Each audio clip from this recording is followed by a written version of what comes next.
আসসালামু আলাইকুম প্রিয় দশম শ্রেণীর শিক্ষার্থী, তোমাদের যাদের 2025 সালে এসএসসি পরীক্ষা রয়েছে, তোমাদের গণিত বিষয়ের খুব সহজ একটি চ্যাপ্টার, অর্থাৎ তোমাদের সর্বশেষ যে 17তম অধ্যায়টি রয়েছে পরিসংখ্যান, সেটি নিয়ে আজ আলোচনা করব। তোমাদের অনেকেই কিন্তু অঙ্ক দেখে ভয় পাও। তাদের ভয়কে জয় করার জন্য পরিসংখ্যান একটি সহজ মাধ্যম, অর্থাৎ এটা থেকে খুব সহজে তোমরা সাধারণত 10-এ 10 মার্কস পেতে পারো। তো সেজন্য এই অধ্যায়টি খুবই গুরুত্বপূর্ণ এবং প্রত্যেক শিক্ষার্থী তোমাদের জন্য গুরুত্বপূর্ণ। আজ আমরা আলোচনা করব, অর্থাৎ তোমাদের আজ দেখিয়ে দিব যে একটি সহজ টেকনিকের মাধ্যমে দুটি অঙ্ক সমাধান করে সাধারণত কিভাবে পরিসংখ্যানের যতগুলি প্রশ্ন আছে সবগুলি প্রশ্ন সমাধান করা যায়। প্রথমে আমি তোমাদের একটি ধারণা দেই যে পরিসংখ্যান কি। পরিসংখ্যান আমরা প্রতিনিয়ত কিন্তু বিভিন্ন ধরনের তথ্য সাথে পরিচিত। আমরা প্রতিনিয়ত বিভিন্ন ধরনের তথ্য সংগ্রহ করে থাকি। একজন লোক যখন কথা বলে সেটিও একটি তথ্য, অপরদিকে কিছু সংখ্যায় তথ্যগুলো প্রকাশ করা হয়ে থাকে, সেটিও এক ধরনের তথ্য।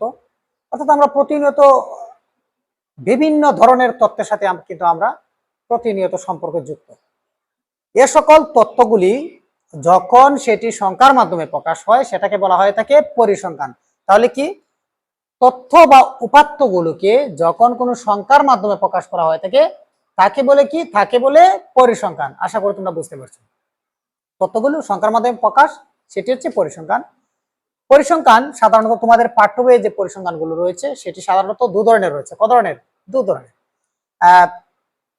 সেই উপাত্তগুলো সাধারণত আমরা একটু দেখব কি কি রয়েছে। প্রথমে রয়েছে বিচ্ছিন্ন,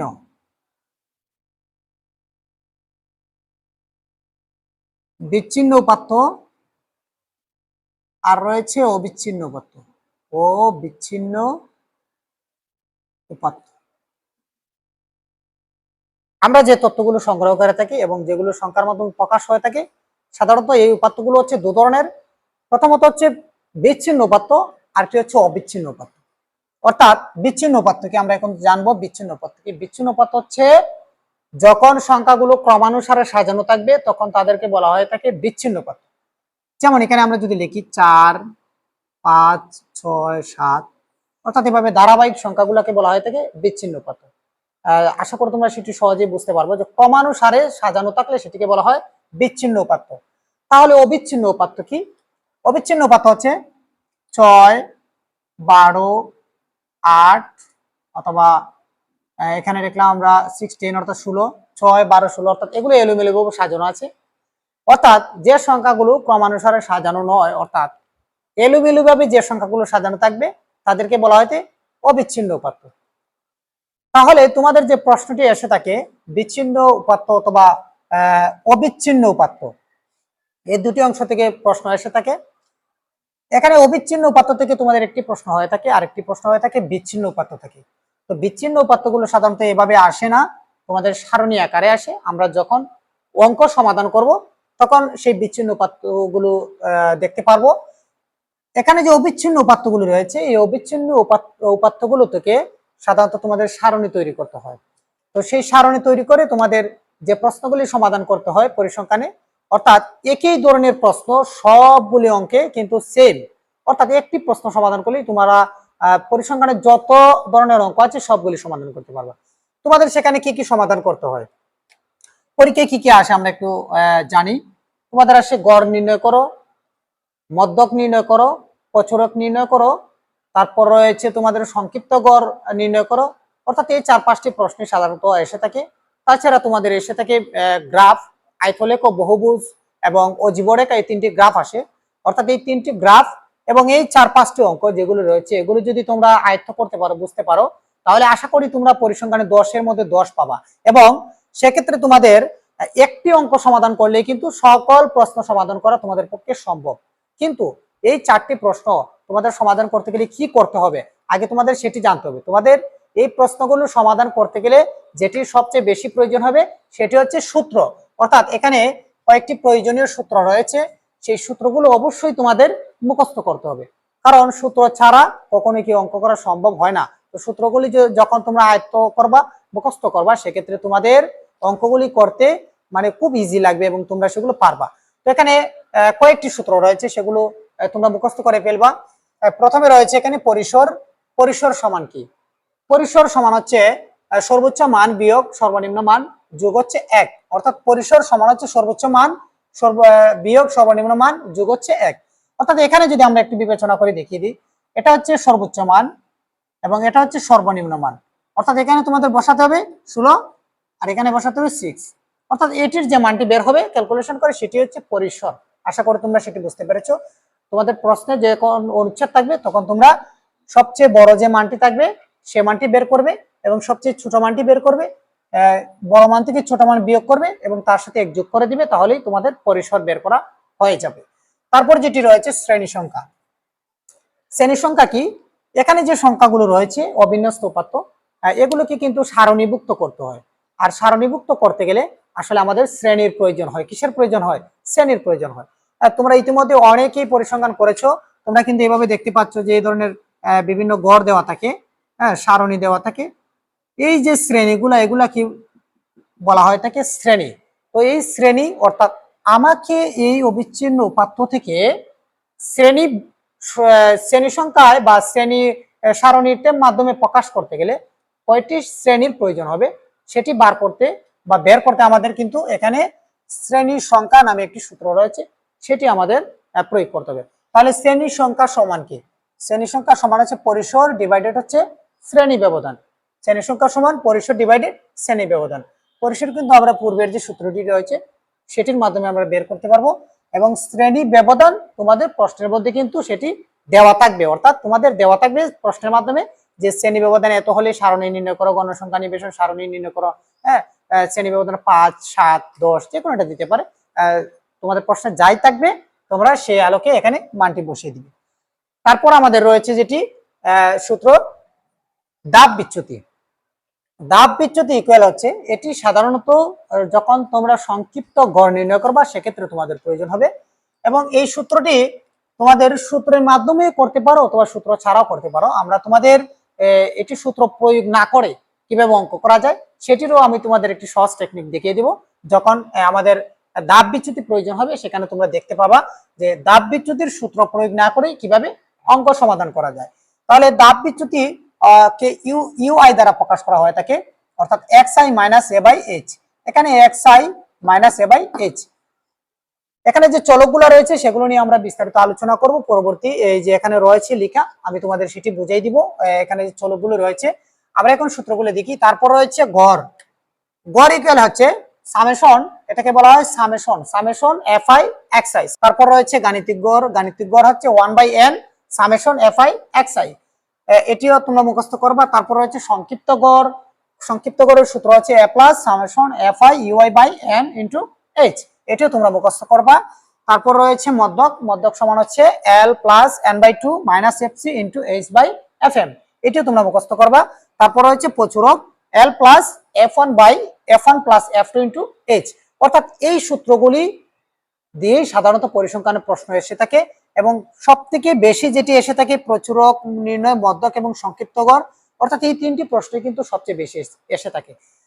তোমরা যদি তিনটি প্রশ্ন সমাধান করতে পারো, পরিসংখ্যানের যত সংক্ষিপ্ত গড়, যত মধ্যক, যত প্রচুরক আছে সবগুলি তোমরা আশা করি সেগুলো কি সমাধান করতে পারবে। এখন আমরা দেখবো এখানে চলকের পরিচয়। কিছু কিছু ক্ষেত্রে দেখা যাচ্ছে যে তোমাদের ক নং প্রশ্নে চলে আসে যে প্রচুরক নির্ণয় সূত্রটি চলকের ব্যবহার সহ লিখো।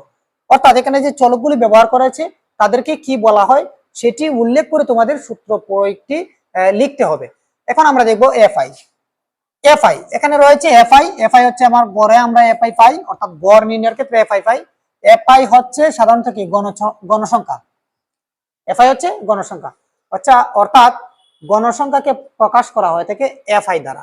তারপর রয়েছে এক্সআই আমরা কোথায় প্রয়োগ করি? এক্সআই আমরা প্রয়োগ করি গড়ে, অর্থাৎ এক্সআই হচ্ছে শ্রেণী মধ্যমান, অর্থাৎ শ্রেণী মধ্যমান হচ্ছে এক্সআই।